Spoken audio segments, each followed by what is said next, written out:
Hello, welcome or welcome back. My name is Ari, and today we're going to talk about all the books I read in August and July. So let's start like I normally do with my stats. This is just August reading stats, but I am going to go over the books that I read in July since I didn't have a video up last month for it. So, stats.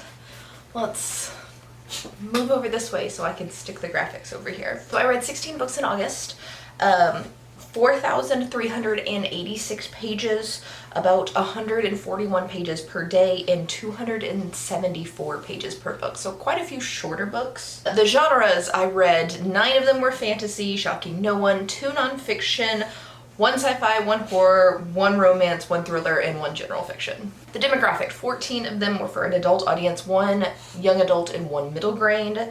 The source, 6 of them were backlist books that I had already owned. 5 of them were books that I had bought new.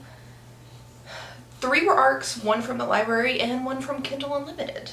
The format, 10 of them I read were physical books. 4 of them were ebooks, and I read 2 audiobooks last month, which is pretty good for me. As for, is this author new to me or somebody I read from before? That was split 50-50. 8 of them were new to me authors and 8 of them were authors that I'd read before. Star rating. No 5 stars this month. Oh well. 7 4 stars, 8 3 stars, 1 2 star, no 1 stars. So no 5 stars but no 1 stars. That's alright. And I DNF'd 1 book. Alright, so the first thing I'm going to do right now is go through all the books I read in July. I'm not going to really talk about any of them. I'm just going to go through everything I read, since you guys didn't get a video for that. The first book I read was The Hero of Ages by Brandon Sanderson. This was book 3 in Mistborn. Good, yay. Next up I read King of Scars, which is the first book in the King of Scars duology by Leigh Bardugo.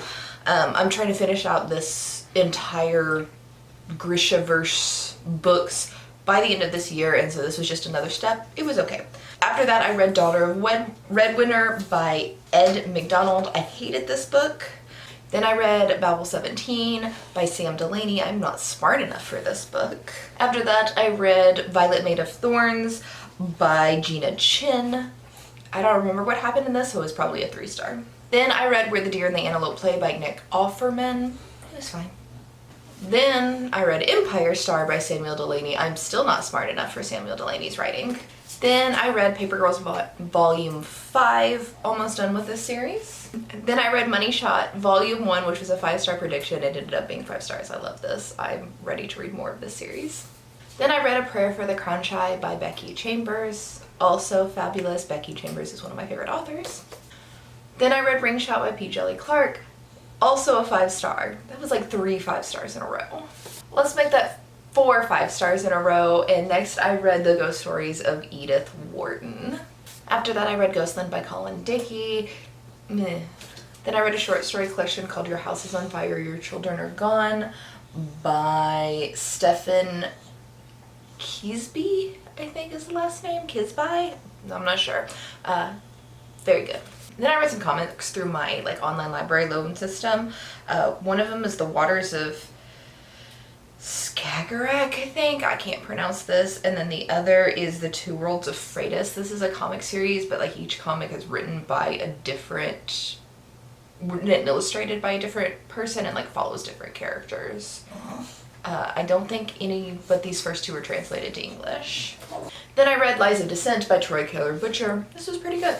Then I read The Starlight Enclave by R.A. Salvatore. Good. Then I read Destiny of the Dead by Kel Cade. This isn't as good as I expected it to be, so a little disappointed in this one. One of the audiobooks I read was Don't Let It Get You Down by Savala Nolan. This was okay. It's very personal stories. Then I read Soulsmith by Will Wright, continuing on with this series. This is great. This is great. Like a sci-fi fantasy combination series. Then I read The Last Thing He Told Me by Laura Dave. This is a thriller that I honestly don't remember, and it hasn't even been that long since I read it, so obviously didn't stand out to me very much. Alright, that's everything for July. Let's look at what I read in August. which I took part in the Magical Readathon, so I'm gonna go through this by like all of the Magical Readathon prompts, and then I had like 2 extra books on top of the Magical Readathon books. I apologize for the heavy breathing in the background. We had to take a break because somebody had to go outside and he had the zoomies. Magical Readathon, my goal was to become an alchemist, which means I had 14 different prompts that I had to complete. So I read 16 books, which means I completed my 14 prompts and then read 2 additional books. So this is what I read. First up was Animal Studies. I needed 1 book for Animal Studies, and I read All the Birds in the Sky by Charlie Jane Anders for a familiar or animal companion. Did this have a familiar animal companion? Kind of. One of our main characters is like a druid, and she can turn into a bird, and she had a lot of birds who like hung out with her all the time. So were they like super main characters in the way some animal companions are? No, but it had it. This book was okay. Next prompt was astronomy. Again, I needed 1 book in that, and the prompt was the letter L in the title. So for that I read Eating While Black by Psyche Williams Forson, I believe is the author's name. This is a nonfiction about racism in food, and this is very academic. Not very, like, there's nonfiction that is like entertaining, that like tells a story, and then there's nonfiction that is obviously like a book published for academia. This one is obviously published for academia. It's very dry, very hard to get through. It's a lot about quoting people that she wants to quote, or it's a lot about quoting people that she probably works with and wants them to quote her in their next book. Overall, it felt very disjointed, but informative. Like, this is important things about racism that you don't necessarily even think about, like, oh shit, that's racist. So it was informative, and it was just very dry to read. Next up was Spells and Incantations. I needed 2 books for this. The first prompt was a color wheel, and I ended up with like a navy blue color, so I read The Perfect Shadow by Britt Weeks. This was fine, but I probably should have read this when I actually remembered what was going on in this story. This is like the origin story of like the main character in his Assassin Nine Angel trilogy. That's what it's called, the Nine Angel trilogy. So it was kind of confusing when I don't remember this main character, but if you really like the Nine Angel trilogy, I would definitely say go ahead and read this book. It's a good addition. Next up was a book from somebody else's TBR, and for that I read Sheepfarmer's Daughter by Elizabeth Moon. This is The Deeds of Paxenarian, Book 1. Paxenarian is the main character's name. She goes by Pax. This is just straight up military fantasy. So if you like military fantasy, I recommend this. But it has a female main character, and it was written in like the 80s. Like, why didn't I find this when I was a child? Reading all of this high fantasy and is super obsessed with like military and high fantasy. Like, I could have had one with a female character and I hadn't heard of it till now. So if you are somebody who loves military fantasy but you want to read from a female perspective, I highly recommend. The author is a Marine or a former Marine, so she kind of describes boot camp perfectly.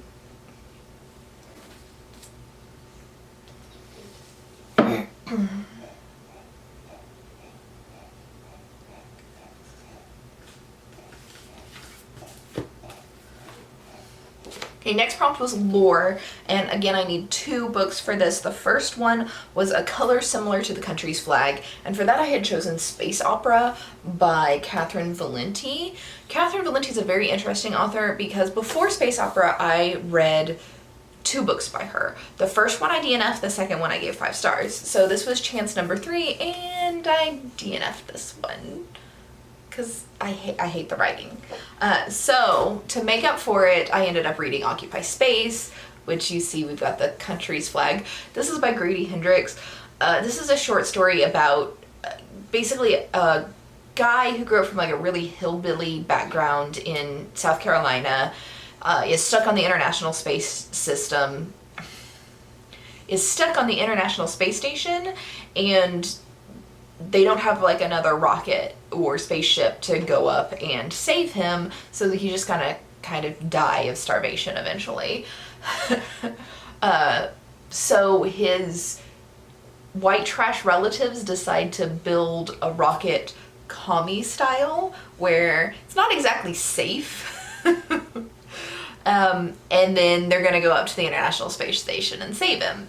But this is trashy and it's hilarious. It's also very offensive, and this is one of those examples of separating the author from the characters, because the author is not necessarily like a horrible racist person, but the characters definitely are, and the author is writing to the characters, which Grady Hendrix does really, really well. Grady Hendrix writes some awful people really well, but this is mostly just funny. If you want to make fun of people who like Trump, this would be the book for you, even though this came out like well before Trump was president. But it was funny. I liked it. The next prompt was a story featuring betrayal. For this, I read The Alloy of Law by Brandon Sanderson, which is the first book in the Wax and Rain series. It does have a story featuring betrayal. There is betrayal in here, but I'm not going to tell you what that betrayal is because it's a huge plot twist at the end of the book leading into book number 2. But yeah, I got nothing else to say about this. It's Brandon Sanderson. Of course I liked it. Next up is Alchemy. I needed 3 books for Alchemy.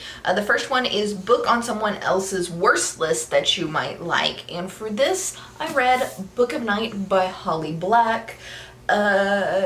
This, a lot of people have been saying like this is the worst book they've ever read all year. So I assume this is going to be a lot of people's worst list, but I've definitely seen a lot of people giving this 1 star. This is her adult debut. Holly Black has written like the Cruel Prince trilogy. I don't know what that's actually called. I hated that, so I was like, okay, if people who normally like Holly Black hate this book by Holly Black, maybe I'll like it because I hate Holly Black's previous books. I thought this was okay. I understand why people who normally like Holly Black don't like this book, because normally she writes like super, super, super fast paced and there's no like suspense. This has the slowest pace. Nothing happens. Like nothing happens this whole book. There's no pace because it's at a standstill. So take that how you will. I would give it 3 stars, but I liked it better than The Cruel Prince. Next up for Alchemy, I needed an orange book. So I read Firefly, A Brand New Verse. So this is Firefly, where all of the main crew has retired except for Zoe, and she and her daughter are now the captains of Serenity, right? This I picked up because I wanted the nostalgia. I ended up not liking it very much. The story was fine, but like on the front cover, we have our character who looks like the actress from Firefly, but the actual art in here, she looks nothing like the actress. None of there's like appearances by the old cast, none of them look like the actors and actresses, and so it like took me out of the story, and the story wasn't good enough to stand alone for me to be like, this doesn't look like the person at all. So yeah, meh. Do I recommend it? I mean, if you really, really want to, go ahead. It's not that bad, but it wasn't what I expected from it, so I was kind of sad and disappointed. The last prompt for the Alchemy section is a 1-word title. For this I read Darling. This was an arc. It was a horror thriller. It wasn't very good. It's about a woman from a town called Darling, and then Darling is like an evil cursed town. She has to go back. A bunch of shit goes down where the town's like evil cursed, but is it evil cursed or is it something else? Is she over exaggerating? Unreliable character. This was okay. I didn't care. Next up was Restoration, and I only needed 1 book for this. The prompt was a single object as the focus of the cover. For that I read The Deepest Blue by Sarah Beth Durst. So this would be my single, this pendant thing, looking thing, that is my single object as the focus of the cover. This was okay. It's a standalone. If you like tales of like the ocean and magic and stuff like that, you might like this. It's young adult. It was okay. I will say one thing that this did that a lot of young adults don't do is it had one single solitary love interest. There was no like lovey thing going on. She had one love interest. She was only interested in that one person. No drama of that. So if you're looking for young adult and don't like the BS romance shit that a lot of young adult books do, then I'd recommend this. It's kind of forgettable, but it wasn't bad. For Demonology, the prompt again, the prompt was a fantasy book. Hey, I can do this real well. I ended up putting Glacier's Edge by R.A. Salvatore. This is the second book in the newest Drizzt trilogy. The next book, this one just came out last month. This was an arc, so it just came out last month. The third and final book should probably come out next year, and I'll probably read it then. But yes, Glacier's Edge, second book in this Drizzt series. It's fantasy, it's Drizzt. This is like 40 something books into the Drizzt series, so I can't even tell you the characters in this book without spoiling something previous Drizzt. So just know this is standard Drizzt, it's pretty good. The last section, again 3 prompts, was Inscription. The first one was a childhood favorite. Is it my childhood favorite? Is it somebody else's childhood favorite? I went with mine and probably a lot of other people's and reread Scary Stories to Tell in the Dark. This was fine. It's a bunch of short stories. They're silly, scary stories. Nothing's particularly scary about this one, but I enjoyed my time with it. Next up was a graphic novel, and for that I read Battle Pug, War on Christmas. Apparently this says like volume 1 here. This is not the first book in the Battle Pug series. Apparently there's like another Battle Pug series that comes before this, so I was like, there's a bunch of references to previous content in here that I obviously hadn't read because I went with the number 1 on the side. So I don't know where this series starts or anything like that, but I just want to let you know that it's misleading if you want to come up with this. This is just straight up mocking Trump. So it's very political in like the most absurd way. And you've got Vladimir Putin with a Trump doll that he puppets. I mean, it's absurd. It was kind of fun, and I thought it was funny, but this is like super freaking absurd. I mean, he is riding a pug, so it kind of makes sense this is going to be absurd. It just went in an absurd way that I didn't expect.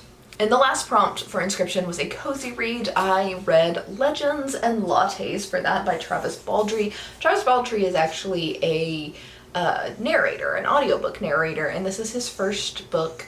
It's about an orc warrior retiring and opening up a coffee shop, and just kind of like going through that process of finding a building, turning it into a restaurant, starting to serve coffee, then adding on making friends, getting past prejudices, things like that. It's very cozy, very sweet. This is like the perfect cozy read.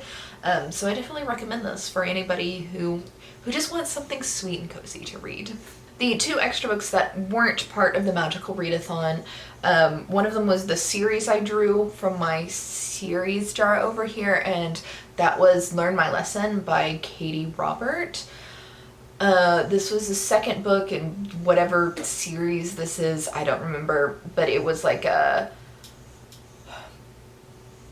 it was like a Disney princess retelling. So the first book followed like Aladdin, like Jasmine and Jafar and Aladdin. And then this one is Hades, Hercules, and Meg. And they're in a throuple. The entire point of this book was miscommunication, which is my absolute least favorite trope. And it was worse because like they know they're miscommunicating and they're like, that's just my personality. And it's like, oh my God, I'm gonna kill you all. I hate it. I hate everything about this book. I hate it. I hate it. I think I gave it a 2-star. Yeah, it's not like, it's smut. Sex scenes are fine. That's not really my thing, but I wasn't like horribly offended by it. But the purposeful miscommunication was probably the worst thing I could ever read in my entire life. So if you like miscommunication, go for it. I hate it. The audiobook that I read was Call Baby by Morgan Jerkins, and this was okay. I don't really relate to books about motherhood. I've never had the desire to be a mother. I don't have any kids, so I had like a very hard time like getting into this book because of its huge focus on motherhood and like protecting your children. But this is like about a magical family in Harlem who has something called the Call, which is like a second skin that makes you like immortal and like immune to disease, immune to like, or you heal really fast, I guess. So you can like get injured, but you heal really fast. But the Call can be destroyed. It can also be given away. And so they're like selling part of their second skin, their Call, for money. And then there's the, how do they say it in this book? Not all skin folk or kinfolk. So it's talking about like how this family, instead of taking their Call and using that to support Black lives in Harlem, they're selling it to wealthy white people. Even if they find wealthy Black people, they like don't help them either. So it's prejudice against Black people from Black people, and that's like a very interesting conversation that comes up a lot. So you've got a bunch of different sides of this, and it's about motherhood, really. Motherhood and racism. Was it good? It was like, Morgan Jerkins is one of the best storytellers out there, and the story itself, the storytelling aspects of it were really, really good. I just didn't care for the motherhood aspects, which was a huge part of the story. So it was good and I'd recommend it. It just wasn't perfect for me. Yeah. So that is everything from July and August. Talked a little bit more about the August book than I did with the July books. But yes, that's it. Bye.